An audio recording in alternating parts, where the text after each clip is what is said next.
Hey. Welcome back to another Out of This World story from Mr. Fictionality. Walking into Narnia, Men in Black. The four Pevensie children, traveling to the magical world of Narnia through their old closet, find themselves involved in a mysterious and dangerous situation. In this world, they not only battle a white witch and liberate Narnia, but also face a scientific and universal conspiracy involving aliens. Chapter 1. The Wardrobe's Whispers. The old wardrobe, a relic from a forgotten era, stood in the corner of the spare room, its dark, oak surface seeming to swallow the light. For Lucy Pevensie, it held a secret, a whisper of a world beyond the mundane. A world of talking animals, snow-capped mountains, and a majestic lion named Aslan. But today, the whisper was different. It was tinged with a metallic hum, a strange vibration that resonated through the wood.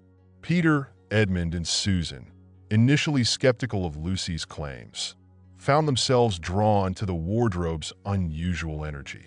A strange, almost pulsating light emanated from its depths, beckoning them forward. Edmund, ever the curious one, tentatively reached out and touched the cool wood. The moment his hand made contact, the world around them dissolved into a blinding white light. When their vision cleared, they were no longer in the spare room. They were in a vast, snow-covered land, the air crisp and filled with the scent of pine. But this time, something was amiss. Instead of the familiar Narnia, they found themselves in a strange, bustling city. Towering buildings of glass and steel scraped the sky.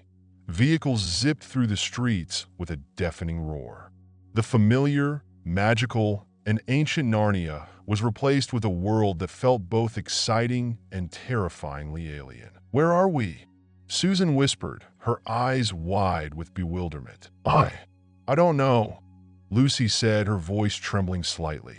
"This isn't Narnia." Chapter 2. Agents of the Unknown. Just as confusion began to settle in, a sleek, black car screeched to a halt beside them. Two men in dark suits emerged, their faces hidden by dark sunglasses. They moved with an air of authority, their presence commanding attention amidst the urban chaos. One of the men, tall and imposing with a stern demeanor, spoke in a low, gravelly voice. "You're the Pevensie children, aren't you?" The children exchanged nervous glances. How do you know that?" Peter asked, his voice laced with suspicion. "We know a lot of things," the other agent, younger and with a more approachable demeanor, said with a slight smile. "My name is Jay. This is Agent K. We're with the Men in Black." The children, utterly bewildered by this unexpected encounter, were stunned into silence. Men in Black? What did that even mean? It sounded like something out of a wild fantasy. Yet here they were, facing two men who claimed to be guardians of a reality beyond their comprehension. Jay continued, explaining that they had been monitoring the Pevensie's unusual journey through a portal. The old wardrobe in their world wasn't just a wardrobe in Narnia. It was a gateway, a conduit between their world and the vast expanse of the universe. This portal, they explained, was central to a much larger conspiracy, involving a threat far more dangerous than any white witch. The white witch, Jay said, is stirring. But this time, she's not alone. She's made contact with alien entities, beings far more powerful than anything we've encountered before. They want to conquer both worlds, Narnia and Earth. The children, initially overwhelmed by their unexpected arrival in New York, were now confronted with a threat far more terrifying than anything they had imagined in their previous Narnian adventures. They were caught in a cosmic game of chess, a fight for the survival of two worlds. Chapter 3. Alliance of the Lion. J and K explained that the Men in Black were a secret organization dedicated to monitoring and dealing with extraterrestrial threats. They had been tracking the White Witch's activities for some time, but the alliance with alien forces had caught them off guard. "We need your help," K stated seriously. "You are the only ones who can travel easily between the two worlds." The children, still reeling from the sheer magnitude of the situation, hesitated. But the memory of Aslan, the noble lion who had guided them through their previous adventures, instilled a sense of purpose. They knew they had a responsibility to protect both worlds. As if sensing their resolve, a ripple of magical energy pulsed through the air. A golden light flooded the street, and from its center emerged Aslan, his mane flowing like a cascade of liquid gold. He looked at J and K with an air of regal curiosity. "The children have brought you here, agents of the earth," Aslan rumbled. "I sense a great darkness approaching, a darkness that seeks to corrupt my world and yours." Aslan, understanding the gravity of the situation, decided to take matters into his own paws. He offered to train agents K and J in the ways of Narnian magic, the very magic that could neutralize the alien threats. He believed that a fusion of science and magic was the only way to defeat the combined forces of the White Witch and the alien invaders. The sight of Aslan, a being of pure magic and power, standing beside the two men in black agents was a surreal spectacle. It was a testament to the interwoven nature of reality, a bridge between two worlds that were, in essence, far more connected than anyone had ever imagined. Chapter 4. Traveling Between Worlds. The men in black, initially skeptical of magic, found themselves stunned by the sheer power and efficacy of Narnian enchantments. Aslan, with his immense wisdom, taught them the principles behind the magic, how to harness its power and understand its limitations. Together, they designed travel protocols, specialized methods of using the wardrobe portal to seamlessly travel between Narnia and Earth. These protocols were crucial, allowing the children and the agents to quickly shift between the two worlds, responding to threats as they arose. The protocols involved complex magical seals and scientific calibration, a fusion of ancient magic and modern technology. During this time, the children also discovered a hidden base in Narnia, a secret location that was both remote and well-protected.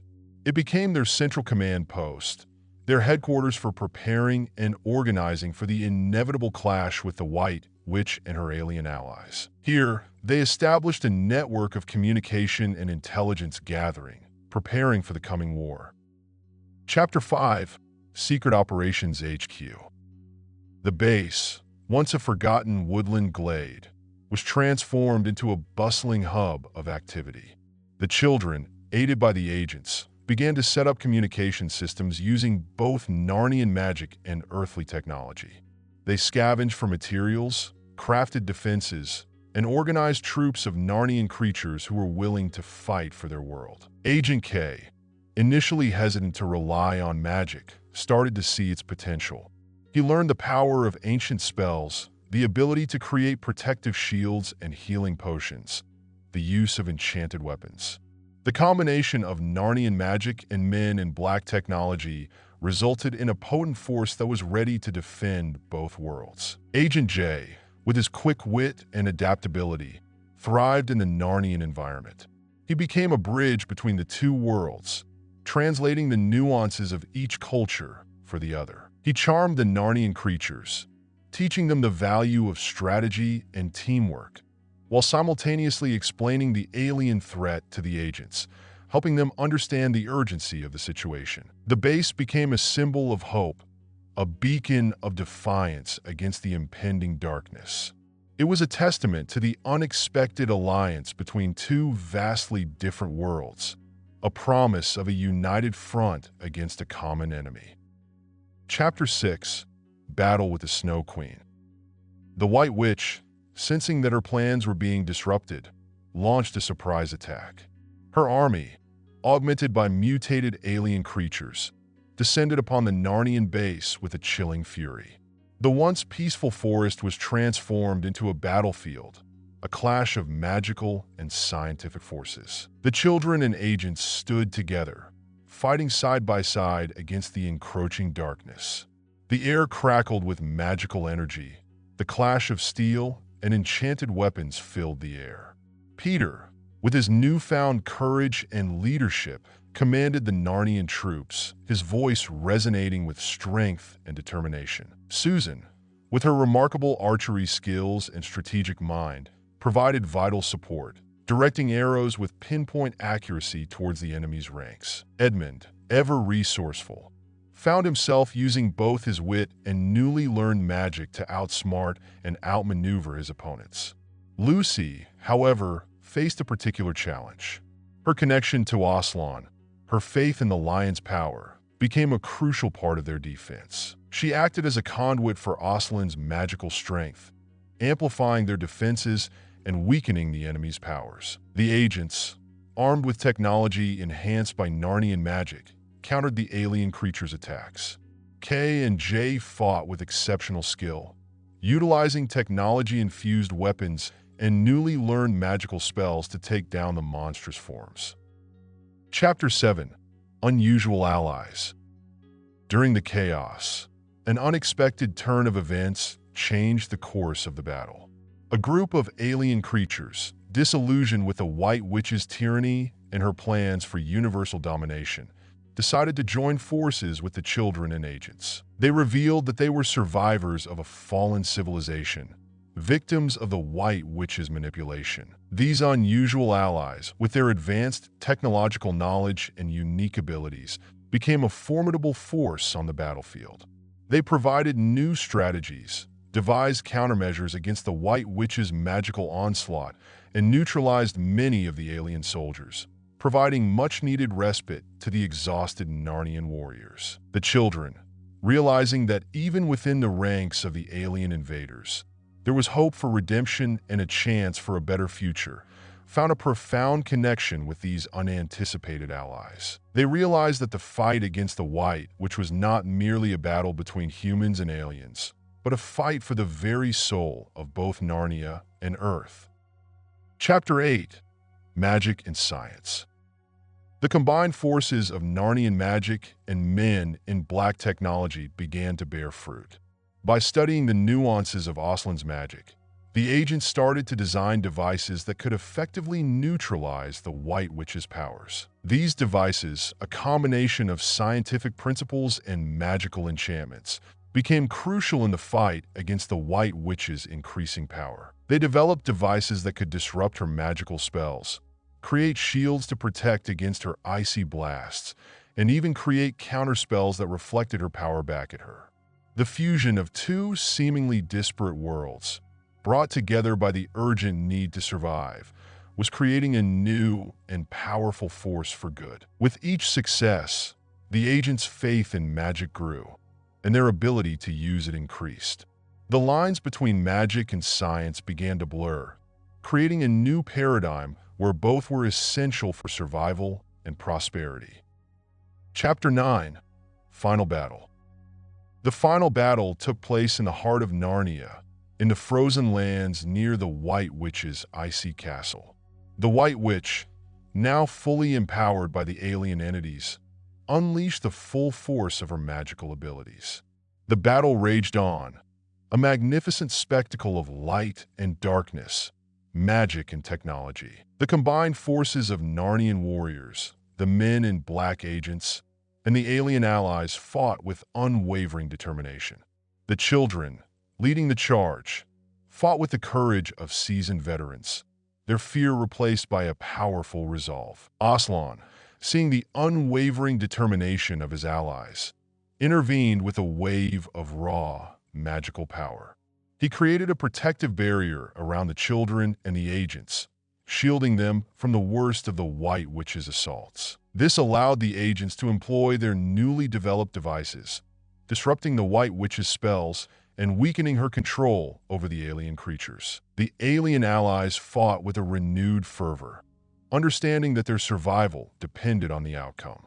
They unleashed powerful energy blasts, disrupting the White Witch's army and creating pathways for the Narnian troops to counterattack. The final confrontation between the White Witch and Aslan was a spectacle of unparalleled power. Their clash shook the very foundations of Narnia, a struggle between the forces of light and darkness that threatened to shatter the entire world. With a final triumphant roar, Aslan defeated the White Witch, shattering her icy powers and banishing her from both worlds. Chapter 10. Majestic Ending. With the White Witch vanquished, the combined forces celebrated their victory. The Narnian creatures rejoiced, their lands free from the oppressive tyranny of the Snow Queen. The agents, with a sense of accomplishment and awe, acknowledged the power of Narnian magic and the resilience of the children. The alien allies, freed from the White Witch's control, pledged their allegiance to a renewed understanding of harmony between worlds. The children, having witnessed the power of friendship, courage, and loyalty across two worlds, returned to their own reality, forever changed by their adventures. They carried with them the memories of bravery and sacrifice, the knowledge that even the most impossible of challenges could be overcome through unity. Agents K and J, having experienced a new perspective on the nature of the universe, continued to serve the men in black.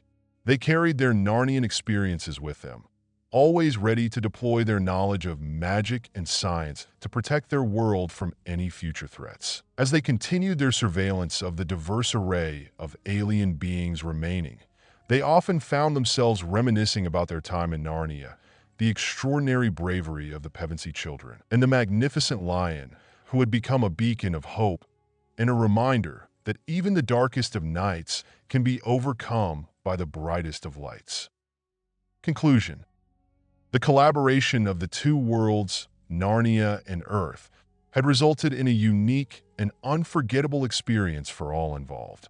It had shown the limitations of relying solely on science or magic, proving that the fusion of the two could create an unbreakable force for good. The children's adventure had highlighted the importance of courage, friendship, and loyalty, values that resonated across universes and solidified the belief that no matter how different we are, we can stand together against any threat. The agents, initially skeptical of magic, had learned a valuable lesson.